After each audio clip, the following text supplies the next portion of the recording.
जवान फिल्म की कहानी शुरू होती है एक खुफिया आइलैंड से, जहां पर एक सीबीआई ऑफिसर जिसका नाम राज ठाकुर है और फिल्म में राज ठाकुर का रोल शाहरुख खान निभा रहे हैं। राज ठाकुर अपनी सीबीआई टीम के साथ आइलैंड पर किसी को पकड़ने के लिए आता है। इस आइलैंड पर जगह जगह पर बॉम्ब लगा रखे थे, इसीलिए सीबीआई टीम के यहाँ पर पहुंचते ही सभी बॉम्ब ब्लास्ट हो जाते हैं और सभी सीबीआई ऑफिसर मारे जाते हैं। अब ये खबर चारों तरफ फैल जाती है कि एक सीक्रेट ऑपरेशन के दौरान सीबीआई ऑफिसर राज ठाकुर और उनकी टीम मारी जा चुकी है। मीडिया में भी इसी बात के चर्चे हो रहे होते हैं।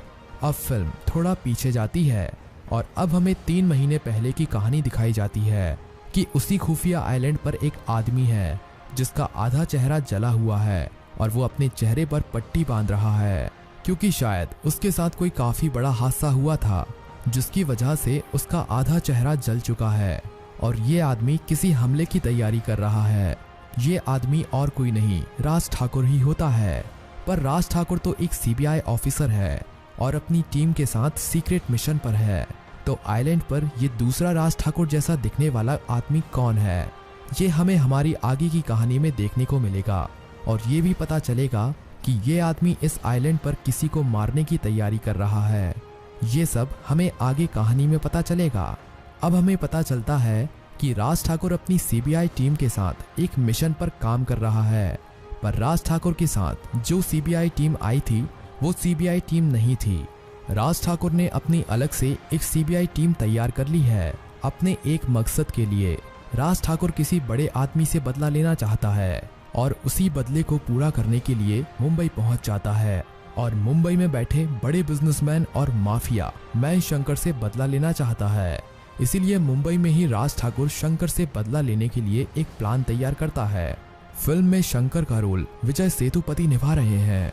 अब राज ठाकुर को अपनी टीम की तरफ से खबर मिलती है कि शंकर अपनी फैमिली के साथ एक मॉल में जाने वाला है। राज ठाकुर शंकर को मारने का प्लान बनाता है कि वो बीच रास्ते में ही शंकर के ऊपर अटैक करेगा। अगले दिन शंकर अपनी फैमिली के साथ मॉल में जाता है। रास्ते में राज ठाकुर उसकी गाड़ी पर हमला कर देता है, पर राज ठाकुर को बाद में पता चलता है कि गाड़ी में शंकर नहीं था बल्कि शंकर की पत्नी अन्नू थी। पुलिस चारों तरफ से राज ठाकुर को घेर लेती है, लेकिन राज ठाकुर शंकर की पत्नी के माथे पर बंदूक रखकर वहां से निकल जाता है। फिल्म में अन्नू का रोल सान्या मल्होत्रा निभा रही हैं। राज ठाकुर शंकर को गाड़ी में ना पाने की वजह से शंकर की पत्नी को ही पकड़कर अपने साथ ले जाता है, पर पुलिस राज ठाकुर का पीछा करती रहती है। राज ठाकुर किसी तरह पुलिस को चकमा देकर अन्नू को उसी खुफिया आइलैंड पर ले जाता है। राज ठाकुर के चेहरे पर पट्टी बंधी हुई थी, पर तब भी एक police officer summer Raj Thakur के आधे चेहरे को देखकर पहचान जाता है कि वो राज ठाकुर है। पर सभी सोच रहे थे कि राज ठाकुर तो मर चुका है, तो ये वाला राज ठाकुर कौन है। और सभी सीबीआई ऑफिसर तो उस आइलैंड पर बॉम्ब ब्लास्ट की वजह से मर चुके हैं, तो राज ठाकुर अकेला कैसे जिंदा बच गया। और राज ठाकुर की शंकर के साथ क्या दुश्मनी है जिसकी वजह से वो शंकर की बीवी को उठाकर ले गया और शंकर को मारना चाहता है। पुलिस को कुछ भी समझ नहीं आ रहा था। दूसरी तरफ शंकर भी अपनी पत्नी के किडनैप होने की वजह से काफी ज्यादा परेशान था और शंकर सोच रहा था कि आखिर मेरा ये नया दुश्मन कौन पैदा हो गया जो मुझे मारना चाहता है, और आखिरकार उसने मेरी पत्नी को क्यों किडनैप किया, और ये कौन सा दुश्मन है जो अपना चेहरा छुपाकर सभी को धोखा दे रहा है। पुलिस को राज ठाकुर पर शक होता है, इसीलिए पुलिस राज ठाकुर की पत्नी सपना को पूछताछ के लिए पकड़ लेती है। फिल्म में सपना का रोल नयनतारा निभा रही है। पुलिस स्टेशन में सपना से पूछताछ की जाती है। पुलिस ऑफिसर समर सपना को उस शख्स की फोटो दिखाता है जिसने शंकर की पत्नी अन्नू को किडनैप किया था। सपना उस शख्स की फोटो देखकर पहचान जाती है कि वो राज ठाकुर ही है, पर वो पुलिस से झूठ बोल देती है और कहती है कि मैं भी नहीं जानती कि ये कौन है। उसके चेहरे पर पट्टी बंधी हुई है, इसीलिए मुझे उसका चेहरा पूरा नहीं दिखाई दे रहा और ना ही मैंने कभी पहले इसे देखा है।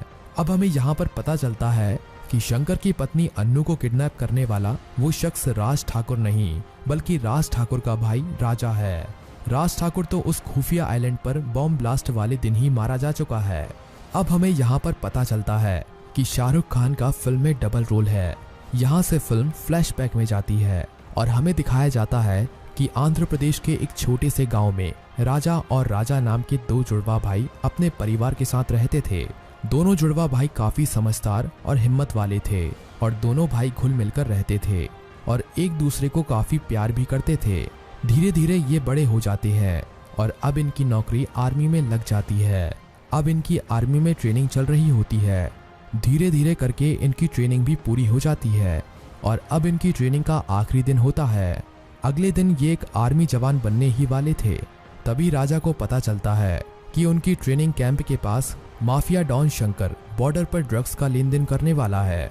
राजा अपने सीनियर्स को बिना बताए अकेले ही शंकर के उस माल को पकड़ने के लिए चला जाता है। शंकर उन्हें दूर से छिपकर देख रहा होता है और थोड़ी देर में उनके ऊपर हमला कर देता है। राजा अकेले ही शंकर के सभी लोगों को धूल चटा देता है। शंकर भी पुलिस के हाथ में उसका माल ना लग जाए ये सोचकर अपने माल को वहीं पर छुपा देता है, लेकिन उन ड्रग्स को छुपाते हुए राजा शंकर को देख लेता है। शंकर अपने ड्रग्स को छुपाकर वहां से भाग जाता है, पर राजा उसके ड्रग्स को ढूंढकर उनमें आग लगा देता है। अब राजा अपने ट्रेनिंग कैंप वापस जाता है और ये सब अपने सीनियर्स को बताता है। सीनियर्स ये सब सुनकर राजा से काफी ज्यादा नाराज होते हैं और उसे आर्मी में भर्ती करने के लिए मना कर देते हैं, क्योंकि राजा ने आर्मी के रूल्स का उल्लंघन किया था। उसने अपने सीनियर्स को बिना बताए ये सब किया था, इसीलिए आर्मी ऑफिसर उसे आर्मी में भर्ती करने के लिए मना कर देते हैं। पर राजा का दूसरा भाई राज एक आर्मी जवान बन जाता है और राजा को दोबारा उसके घर भेज दिया जाता है। अब एक रात राजा अपनी माँ और पिता के साथ सो रहा होता है। शंकर को पता चल चुका था कि उसके ड्रग्स को राजा ने जलाया था, इसीलिए राजा से बदला लेने के लिए शंकर राजा के घर पहुंच जाता है और रात में उसके घर पर आग लगा देता है। इस आग में राजा के माता पिता जलकर मर जाते हैं और राजा का आधा चेहरा जल जाता है, पर राजा किसी तरह जिंदा बच जाता है। जब ये खबर राजा के भाई राज को पता चलती है तो वो सोचता है कि घर में आग लगाना और उसके माता पिता और भाई की मौत सिर्फ एक हादसा है। पर कुछ सालों के बाद राज को पता चल जाता है कि उसका भाई राजा आज भी जिंदा है और राजा की पूरी कहानी के बारे में राज को पता चल जाता है। राजा को ये भी पता चल जाता है कि उसका भाई आज भी जिंदा है और अपने माँ बाप की मौत का बदला लेने के लिए माफिया डॉन शंकर को मारना चाहता है।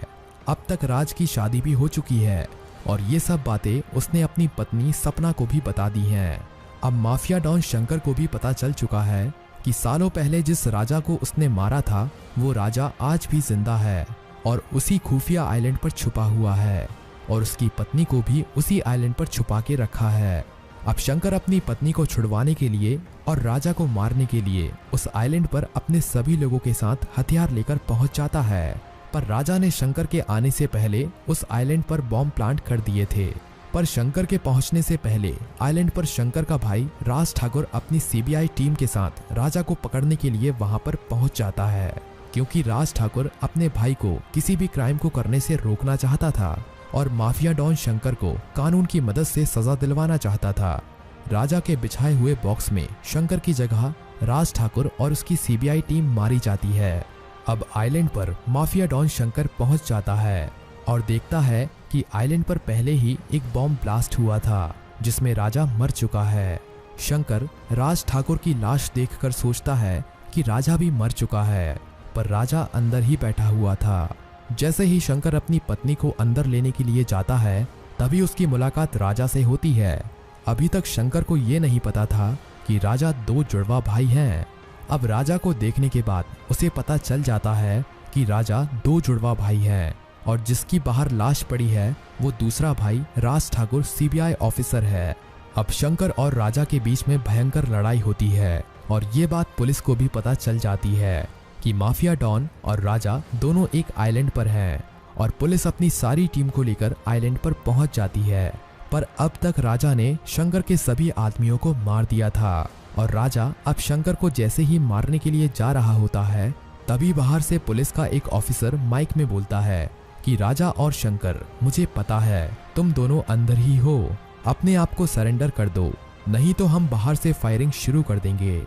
तभी राजा शंकर को गोली मारकर मार देता है और अकेले ही बाहर निकलकर आता है और पुलिस के सामने सरेंडर करता है। अब राजा को कोर्ट में पेश किया जाता है और राजा को 10 साल की सजा होती है और फिल्म यहीं पर खत्म हो जाती है।